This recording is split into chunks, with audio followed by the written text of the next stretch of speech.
As minhas raízes são diversas, assumo-as todas. E eu costumo dizer que entre o Brasil, a África e a Europa está aí alguns do Atlântico e que eu sou um embondeiro plantado numa ilha mítica que não existe, porque no Atlântico se cruzam as minhas diversas origens.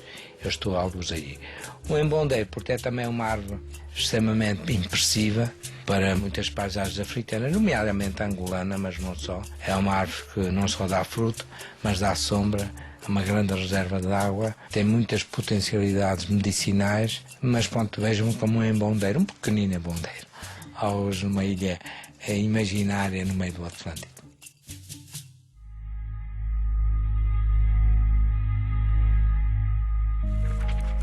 Fernando Nobre, numa palavra, é esperança.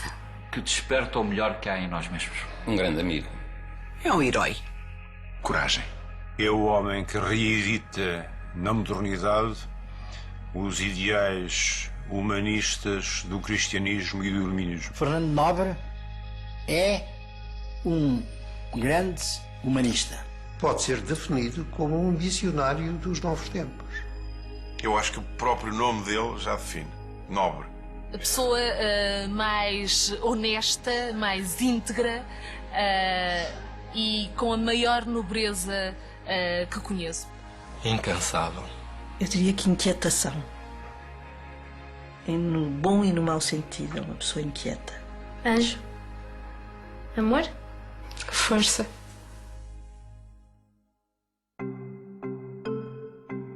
Um trajeto simples. Um rapaz que nasce em Luanda, em Angola, em 1951, de uma família, enfim, de médio boa burguesia, de um pai português, de famílias ditas tradicionais, do Douro e do Minho, e de uma mãe muito misturada, já que no seio da minha mãe corre o sangue francês, holandês, português também, embora em minoria, brasileiro e cabinda.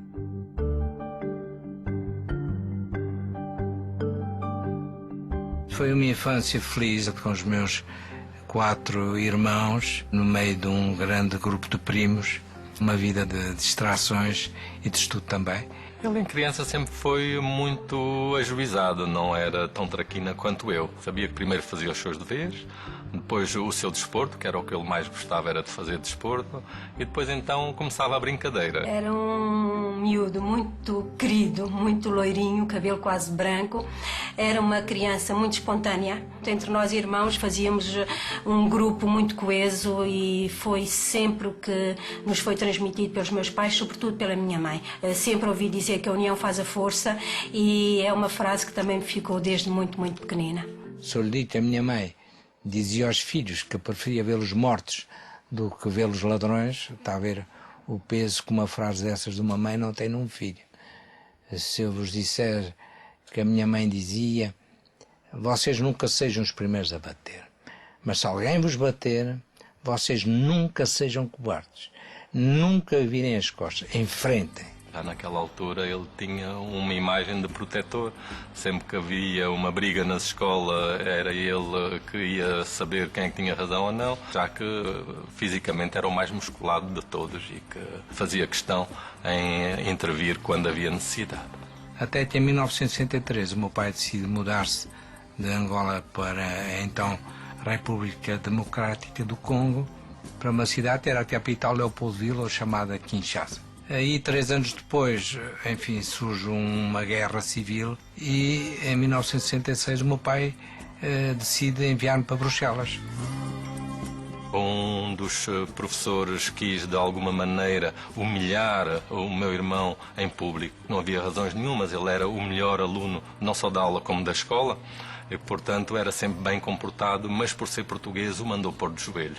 E o meu irmão não pestanejou, olhou para ele e disse: português nenhum vai se meter de joelhos à frente de ninguém. Portanto, já nessa altura se poderia ver que o caráter do Fernando era um caráter muito vincado para a justiça e também para a defesa daquilo que ele pensava ser do nosso povo.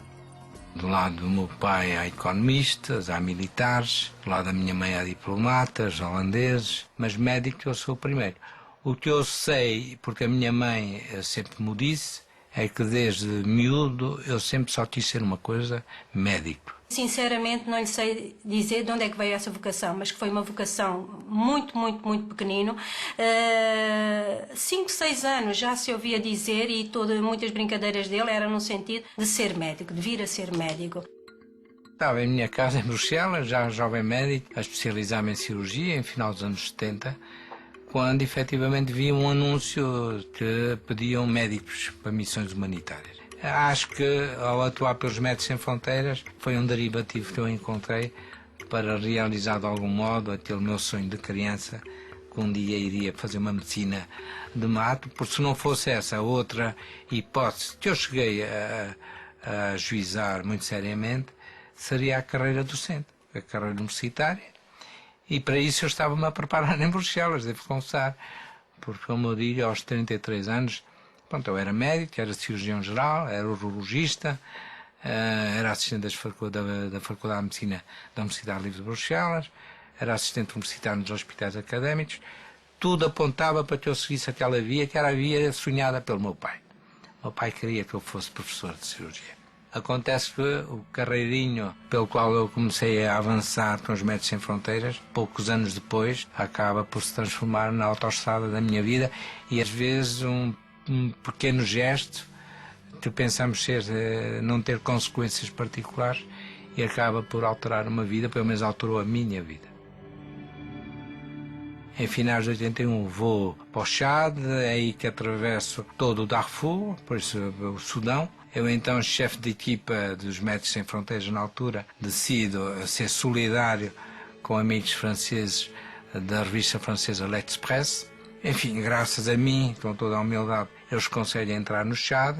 Talvez como forma de agradecimento, mais tarde, na grande reportagem que ele publica, há uma fotografia minha a operar embaixo de tenda, com um parágrafo em que falam de um jovem cirurgião português, Fernando. A equipa da grande reportagem do Barata Feio toma consciência que existe aí um português que está a fazer coisas para o estranho, ou pelo menos diferentes. O Sr. Fernando Nobre, no Chad, em maio de 1983, na altura em que a Líbia estava a invadir o Chad. Para além do Chad, teve outras missões, designadamente no Irão, mas talvez que de um ponto de vista militar e médico a mais difícil tenha sido a de Beirute, a célebre batalha de Beirute.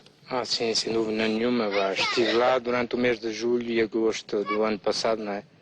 Enquanto a cidade de Beirute estava cercada pelas tropas israelitas. No final dessa reportagem, do Zé Manuel Barata Feio, ele põe-me uma pergunta se eu eventualmente estaria disposto a fundar uma instituição do mesmo género em Portugal. Você sabe que agora Médicos Sem Fronteiras está a se internacionalizar. Então, os Médicos Sem Fronteiras França, Suíça, Bélgica e, por que não, Médicos Sem Fronteiras Portugal. E na sequência dessa minha resposta, o então Ministro da Saúde, o Dr. Maldonado Gonelha, estava no seu gabinete do Ministério. De repente entra-lhe pelo gabinete adentro um médico português no Chad a dizer por que não. E daí eu ter vindo para Portugal, ter pegado num desafio a partir do zero, não conhecendo ninguém, a não ser uma irmã que se tinha casado com um português do continente e que até já residia. Ele perguntou-me e lançou-me esse desafio se eu não queria realmente dar-lhe apoio e começarmos esta obra. Não hesitei. Tratava-se de ir ajudar povos por quem eu tinha um grande amor. O facto de convivermos há mais de década e meia nas mesmas reuniões, nos mesmos cenários de catástrofe, permite-nos conhecer outra pessoa como se fôssemos a nós próprios. Quando houve os acontecimentos no Kosovo e que eu estava a ouvir as notícias, eu nessa altura fechei a televisão e disse à minha mulher: prepara a mala, eu vou ao aeroporto ver quando é que temos um avião. Tentei ligar ao meu irmão, não consegui, o telemóvel dele estava ocupado, mas dirigi-me para o aeroporto. Já estava no aeroporto, depois de ter contactado vários balcões e ter sabido qual a melhor maneira de poder chegar à Macedónia, recebi um telefonema do meu irmão e as primeiras palavras que ele me disse: meu irmão, estás pronto? Eu disse: no aeroporto já eu estou, agora só estou a ver quando é que saímos. E saímos de madrugada, algumas horas depois de termos tido essa conversa, mas eu sabia exatamente o que o meu irmão queria que eu fizesse e para onde é que deveríamos ir. Sabia.